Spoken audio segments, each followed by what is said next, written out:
Hi, this is James Ray. I'm here today to talk to you. Well, I'm here every day. This is a video on YouTube. There's never a day when I don't exist. So I'm here for eternity, or at least till the internet doesn't work anymore, to talk about how you are not here to take care of anybody other than yourself. And the example that I want to work with is children. Any of you watching that have children or worked with children. Um, the idea when having kids is, of course, it feels like you're here to take care of them and show them how to live, and this is true. But what you're working towards is to foster a level of autonomy and independence in these children. You don't want to have them dependent on you for the rest of your life. Well, maybe some of you do. It's hard to let go of kids as they grow older. But you don't really want to have to take care of them the rest of their lives. You want them to know how to do things for themselves. It starts off very early with wiping themselves or feeding themselves or tying their own shoes. In this same vein, there are adults in your life that you may feel like you have to take care of. And I really would ask you to use that same metaphor as you do with children, where your goal for them is for them to have complete autonomy. Now, with children, what we're working with is things like motor skills and like putting a coat on. But with adults, we're working on emotional dependencies. There are people who will rely on you to feel something for them or to validate certain feelings that aren't healthy for them. And just as you wouldn't allow a child to think they're incapable of ever learning to tie their shoes, you should not allow an adult to believe that they are incapable of dealing with their emotional issues. This is going to require a lot of discipline on your part because the adults will, very similar to children, have tantrums.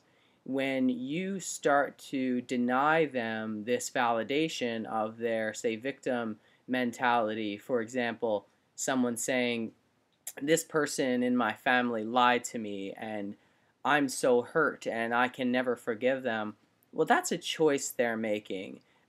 They can choose to be hurt.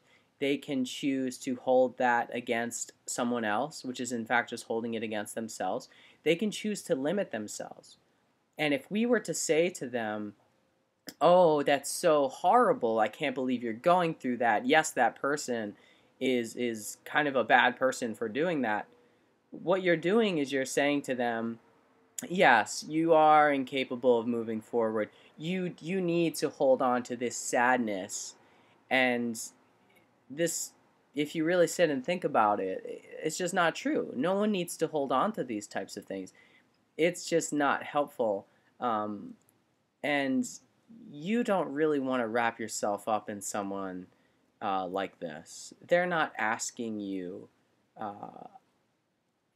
they're basically not healthy for your energy if they're asking you to validate something that limits them.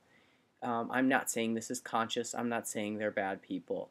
But I would really reconsider the way that we treat the people who come to us for support and really start to see that we have the ability to empower them, and it's not up to us. We give them the opportunity to be empowered when we do not accept this less than empowered version of them. So for example, what you could say to someone who has been lied to and is hurt and wants to get revenge is you could say, I see what you've been through. Maybe you've had an experience like this. You could share the experience you've been through and then let them know you're still whole. I'm here to support you, whatever you choose. But I believe that you can move forward in any way that you want. Basically, you're letting go of your investment in what they do and stating your belief in them. I hope that this was in the least bit helpful. I imagine that it is. It's a lesson that was hard learned for myself, and I'm still working on it every day. But I will post more about this. This is just the first in a series of videos about this topic. Blessings to you.